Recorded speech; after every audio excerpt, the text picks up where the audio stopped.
बोलिए श्री विष्णु महाराज की जय। बोलिए श्री विष्णु महाराज की जय। कामिका एकादशी, श्रावण मास कृष्ण पक्ष की एकादशी।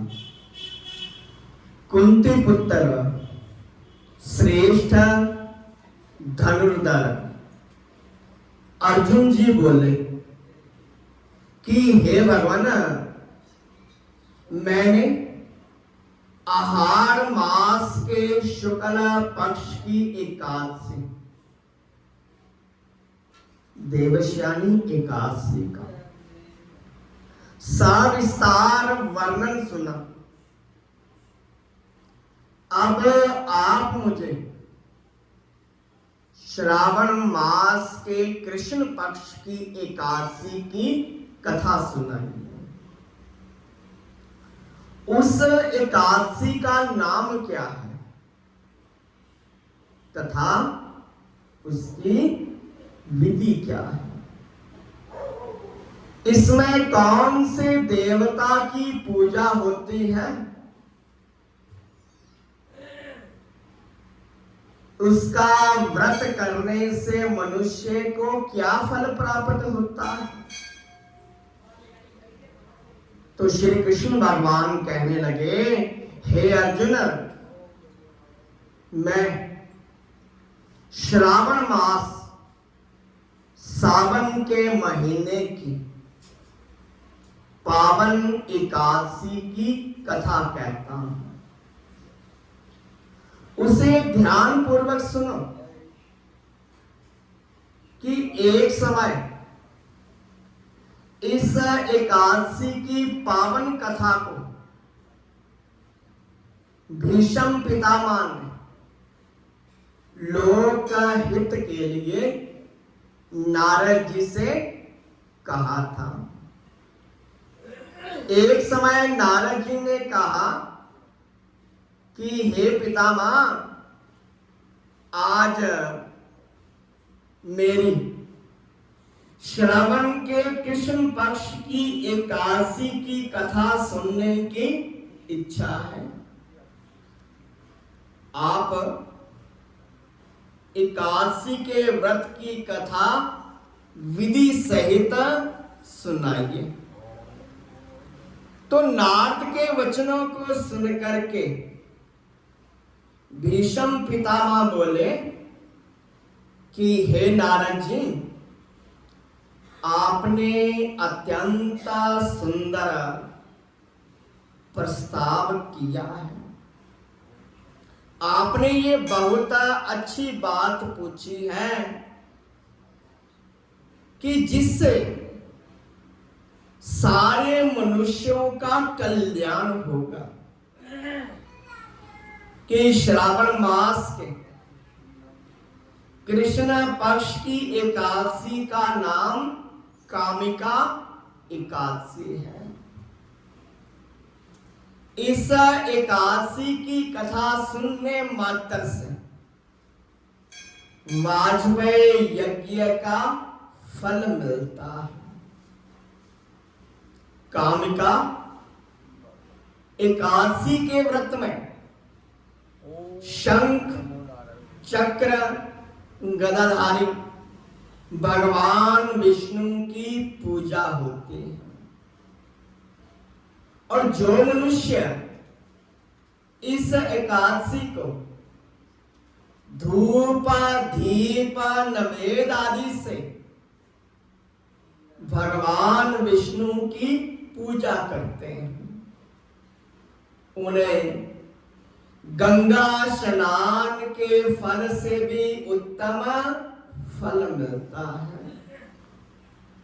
सूर्य या चंद्रमा ग्रहण में, केदारनाथ में, कुरुक्षेत्र में स्नान करने से जो पुण्य मिलता है, वह पुण्य कामिका एकादशी को विष्णु भगवान की भक्ति पूर्वक पूजा करने से मिल जाता है। श्रावण मास में श्री विष्णु भगवान की पूजा करने का फल समुद्र और वन सहित पृथ्वी का दान करने के फल से भी अधिक होता है।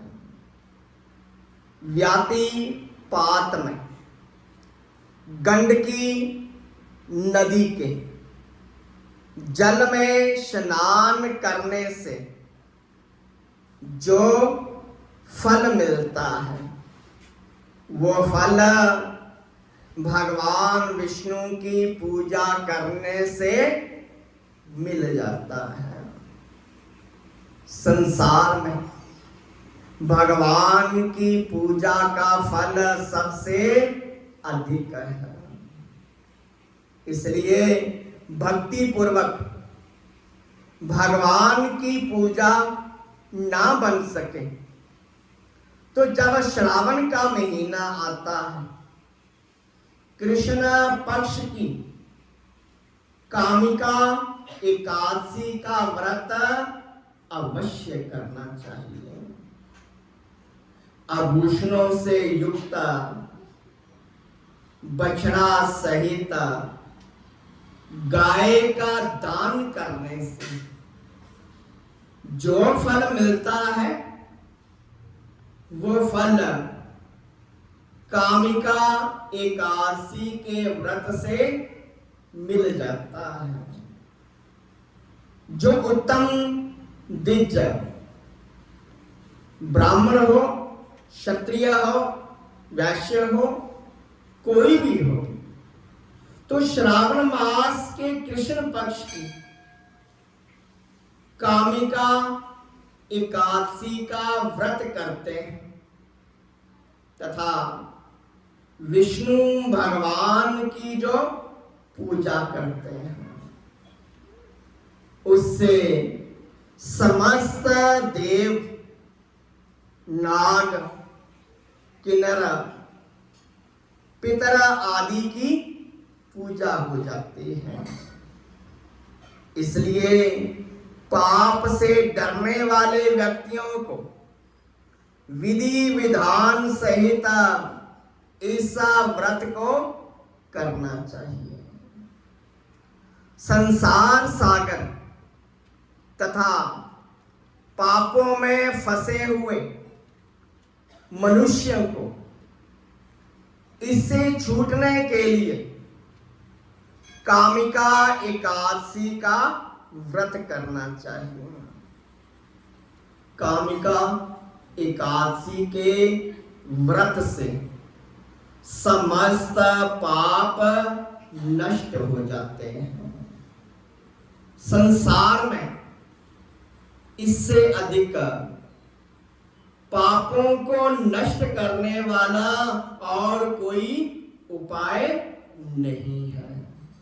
हे नारद जी, स्वयं भगवान ने अपने मुख से कहा है कि मनुष्य को आध्यात्मिक विद्या से जो फल मिलता है उससे अधिक फल कामिका एकादशी का व्रत करने से मिल जाता है। और जो मनुष्य एकादशी का व्रत करता है उसे यमराज के दर्शन भी नहीं होते हैं और ना ही नरकों में दुख भोगने पड़ते हैं। वो स्वर्ग का अधिकारी बन जाता है। जो लोग इस दिन तुलसी के पत्तों से भक्ति पूर्वक श्री विष्णु भगवान की पूजा करते हैं वे इस संसार सागर में रहते हुए भी इस प्रकार अलग रहते हैं जिस प्रकार कमल का फूल होता है, जल में रहता है, लेकिन रहता जल में है लेकिन जल से अलग रहता है। तो भगवान के तुलसी के दल से पूजा करने का फल एक भार स्वर्ण और 4 भार चांदी के दान के फल के बराबर है। श्री विष्णु भगवान रतन, मोती, मणि, आभूषणों की अपेक्षा तुलसी दल से और भक्ति से प्रसन्न होते हैं। और जो मनुष्य भगवान की तुलसी दल से पूजा करते हैं, उनके समस्त पाप नष्ट हो जाते हैं। हे नारद जी, मैं भगवान की अत्यंत प्रिय श्री तुलसी जी को नमस्कार करता हूं।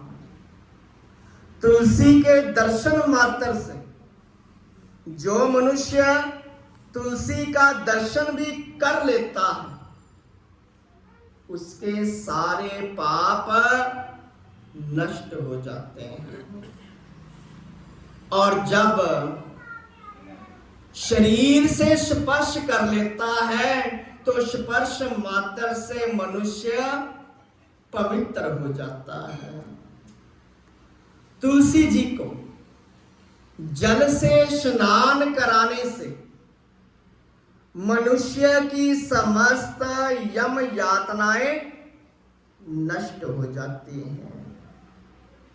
जो मनुष्य तुलसी जी को भक्ति पूर्वक भगवान के चरण कमलों में अर्पित करता है, उसे मुक्ति मिलती है। और जो मनुष्य इस कामिका एकादशी की रात्रि को जागरण करते हैं या दिन में कीर्तन करते हैं, उनके पुण्य को लिखने में चित्रगुप्त भी असमर्थ हो जाते हैं। जो मनुष्य एकादशी के दिन भगवान विष्णु की पूजा करते हैं, दीप जलाते हैं, उनके पितर स्वर्ग लोक में अमृत का पान करते हैं।